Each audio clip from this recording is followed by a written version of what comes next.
You walk into a grocery store tomorrow morning. A gallon of milk costs $8. You think, that's expensive, but okay. You browse the aisles for 15 minutes. When you come back to grab the milk, the price tag now reads $85. Not a mistake. Not a joke. Your money just lost 90% of its value while you were shopping. You think this sounds impossible? Like some nightmare scenario from a movie? Then let me show you something they don't want you to know about. Because this exact scenario has happened before, multiple times, and it's happening right now in parts of the world. But here's the forbidden knowledge part. There were people who saw it coming, people who not only survived, but actually got wealthier while everyone around them lost everything. And no, I'm not talking about billionaires with insider information. I'm talking about regular people, nurses, teachers, and small business owners, people just like you. By the end of this video, you're going to learn something that schools don't teach and financial advisors rarely mention. You'll discover the 5 assets that have protected wealth through every economic disaster in the last 100 years, the 2 investments that went to zero every single time, and most importantly, how to recognize the warning signs before it's too late. This isn't theory. This is forensic analysis, real data, historical fact. And I promise you, this will change how you think about money forever. Let me take you back to November 1923, Berlin, Germany. A woman walks into a bakery. She's not carrying a purse. She's pushing a wheelbarrow, but she's not there to buy bags of flour. The wheelbarrow is full of cash, literally stuffed with paper money. Just to buy a single loaf of bread, the price? 200 billion marks. Not 200, not 200,000. 200 billion marks for one loaf of bread. Think about that. You'd need a wheelbarrow of cash just to make breakfast. But here's where it gets terrifying. A man stands behind her in line. By the time he reaches the counter, just 12 minutes later, the baker crosses out the price and writes a new one, 250 billion marks. The currency lost 30% of its value in 12 minutes. This isn't ancient history. This isn't fiction. This was real life, real people, people who thought their money was safe. Now, you might be thinking, okay, but that was 100 years ago. That can't happen today. Wrong. Venezuela, 2018. A carton of eggs cost $7 million in their currency. Zimbabwe, 2008. A single bus ticket required a $100 trillion banknote. Yes, trillion with a T, Lebanon, 2023. Doctors and engineers became taxi drivers overnight because their currency lost 98% of its value in just 4 years. Here's the question that keeps economists up at night, but nobody wants to talk about. How long does the average paper currency last? Go ahead, take a guess. 100 years? 200 years? Try 27 years. The average lifespan of a paper currency is just 27 years. The US dollar as we know it today has existed since 1971. That's 54 years. Do the math yourself. So here's what matters. When the rules of money get rewritten overnight, and historically it's not if, but when, what actually holds value, I analyzed over a century of economic collapses, from Germany to Venezuela, from Zimbabwe to Lebanon, and I found something incredible. Every currency collapse follows the exact same pattern. It's like a disease with predictable stages. Stage 1, the government spends more money than it collects. Stage 2, they print new money to cover the difference. Stage 3, that money starts losing its buying power. Stage 4, smart people flee to other options. Stage 5, total collapse every single time. Germany went from 320 marks per dollar in mid-1922 to 4.2 trillion marks per dollar by November 1923. That's a 98% loss in just 18 months. Venezuela's currency went from 10 per dollar to over 1 million per dollar in a decade.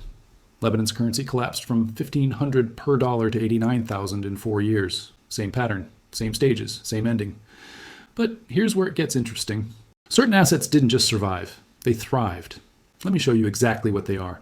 First, the most obvious one that most people still don't own, gold and silver, the assets that governments cannot print and banks cannot create out of thin air. Here's the brutal math. During the German collapse, if you held paper marks, you lost everything, 100%, complete wipeout. But if you held gold, you maintained your purchasing power entirely. 1 ounce of gold bought you the same basket of food before, during, and after the hyperinflation. The currency changed. Gold didn't. Same story in Zimbabwe. When the government printed the $100 trillion note, anyone holding gold was protected. Same in Venezuela. While their currency became worthless, gold retained value. And we're seeing this right now. In Turkey, late 2024, gold deposit accounts at banks surged from 1.36 trillion to 2.72 trillion in just 1 quarter. That's a doubling in 3 months. Why? Because Turkish people see the pattern. They see runaway inflation. They see currency losing value. And they're running to the one asset that has survived every collapse in human history. Think of it like this. If you and your friends have monopoly money, and suddenly one person starts printing extra bills, your original bills become less valuable, right? But if you have something they cannot print, like a real gold coin, that gold stays valuable no matter how much fake money gets created. That's the power of gold. Number 2, foreign hard currencies. Let me tell you a story that'll break your heart. Beirut, Lebanon, October 2019. You're a nurse. You've saved $50,000 over a decade of hard work. 10 years of saving every extra dollar. The Lebanese pound has been stable at 107 per dollar since 1997. 22 years of stability. You trust the system. Then the currency peg breaks. August 2019, exchange rate hits 1,600. April 2020, it's 3,000. March 2021, now it's 14,000. By 2025, the official rate is 89,000 per dollar. Your $50,000 in savings, now worth about $1,000. You lost 98% of your purchasing power, while the number in your bank account stayed exactly the same. 10 years of work, gone, evaporated. But here's the twist. Your colleague, another nurse working the same shifts, kept his savings in US dollars, physical cash, outside the banking system. He maintained 100% of his purchasing power. Not because the dollar is magical, he could have used Swiss francs or euros, but because he held a currency that wasn't collapsing. Think of it like this. If you're on a sinking ship, it doesn't matter how nice your cabin is. What matters is getting on a boat that's not sinking. Number 3 is where it gets really interesting. This separates people who understand currency collapse from those who don't. Productive equities, stocks, ownership in real companies with real assets. Venezuela's stock market rose over 3,400% in 2024. Wait, what? The economy is collapsing and stocks are skyrocketing? That makes no sense. Or does it? Here's the secret. A stock isn't just a piece of paper. It's ownership in real things. Factories, equipment, inventory, land. When currency collapses, the price of those real assets rises to match inflation because the assets themselves haven't disappeared. Imagine a Venezuelan factory worth $100 million in real value. When the exchange rate goes from 10 to 30, the stock price rises from 1 trillion to 3 trillion in local currency.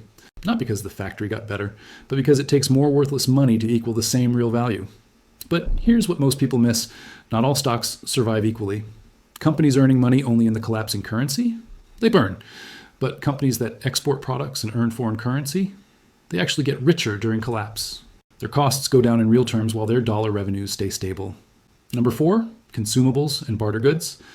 When the formal money system completely fails, people don't stop trading. They just trade differently. After World War II in Germany, the currency was so worthless that people abandoned it entirely. What did they use instead? Cigarettes. American soldiers bought cigarettes from military stores for pennies and traded them with Germans for goods worth exponentially more. Why cigarettes? They were standardized, easily divided, didn't spoil, were light to carry, and widely accepted. They had all the properties of money except one. The government didn't issue them. Fast forward to Venezuela, 2018. Fishermen traded their catch directly for flour just to feed their families. Items that held value. Medicine, food, water, fuel, batteries, basic tools. Anything with immediate use. Even toilet paper became valuable. Not for comfort, for survival. Staying clean prevented disease when hospitals stopped functioning. But here's the limitation. Consumables get consumed. They can't store wealth long term. They're tactical, not strategic. For immediate crisis, not long-term protection. Number 5, agricultural land. The one asset that produces the thing humans literally cannot live without, food. During every modern collapse, people owning farmland maintain the ability to produce food regardless of currency fluctuations. Those owning city apartments, their tenants couldn't pay rent in any meaningful way. Land produces calories. City real estate produces rent in collapsing currency. Calories win, but agricultural land has serious vulnerabilities. Zimbabwe, 2000. The government simply seized farms by decree, redistributed them without compensation. Sophisticated farming operations destroyed overnight. Agricultural output collapsed 60% over a decade. Farm values declined 75% in just 1 year. You cannot move land. You cannot hide it. Governments know where it is and can tax it or take it. Now let's talk about what dies during collapse. Because knowing what fails is just as important as knowing what survives. Number 1, bonds and treasury notes in the collapsing currency. You're essentially lending money to a failing government. When they can't pay you back in valuable currency, you get worthless paper. Germany, 1923, bondholders lost everything. Argentina, 2001, bondholders saw 70% of value vanish, then fought for years to recover pennies. Number 2, savings accounts in domestic currency. Lebanese deposits lost more than 95% of value as the pound collapsed. The number in your account stayed the same. the value disappeared. So where are we seeing these warning signs right now? Iraq. Financial crisis due to cash shortage. More than 70% of money supply restricted. This is stage 3 behavior. Turkey. Gold deposits more than doubled in a single quarter as citizens fled to precious metals. This is stage 4 behavior. Currency substitution has begun. Lebanon. 98% collapse already executed. Banking system technically insolvent. This is stage 5. Complete failure. And then there's the United States. $36 trillion in debt. Debt to GDP ratio expanding unsustainably. Interest payments on national debt now higher than military spending. The dollar's share of global reserves has fallen from 80% in the mid-1970s to 58% today. This is the same path Britain's currency traveled. In 1913, Britain was the world's biggest creditor. Within 40 years, it became a net debtor, and the dollar replaced the British pound. The pattern is visible if you're willing to look. Look, I'm not saying the dollar will collapse tomorrow. I'm not saying sell everything and move to a bunker. But I am saying the pattern exists. And the pattern is mathematical, predictable. Here's the truth. Currency collapse isn't some crazy theory. It's historical norm. 99% of all currencies that have ever existed no longer exist. Let that sink in. The question isn't if your currency will face trouble. The question is whether you'll have positioned yourself to survive when it does. The 5 assets that survived every collapse since 1923. 1, precious metals, gold and silver, the universal protector. 2, foreign hard currencies, the escape boat when your ship is sinking. 3, productive stocks with export revenue, companies that earn money outside the collapsing economy.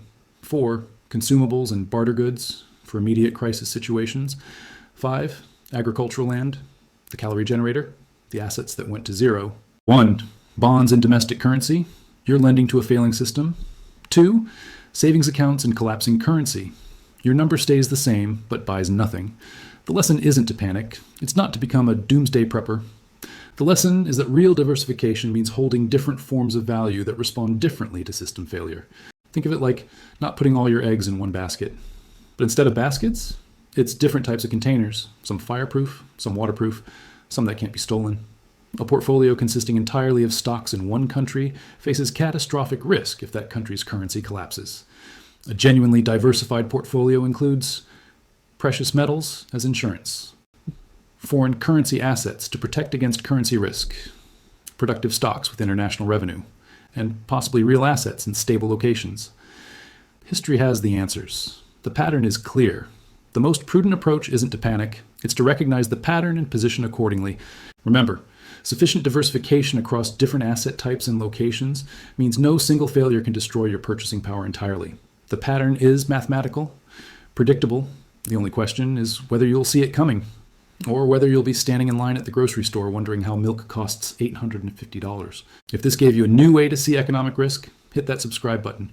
Drop a helicopter emoji in the comments if you're already positioning for what's coming. Remember, they don't teach this in schools for a reason, but now you know. Now go protect yourself before you're forced to.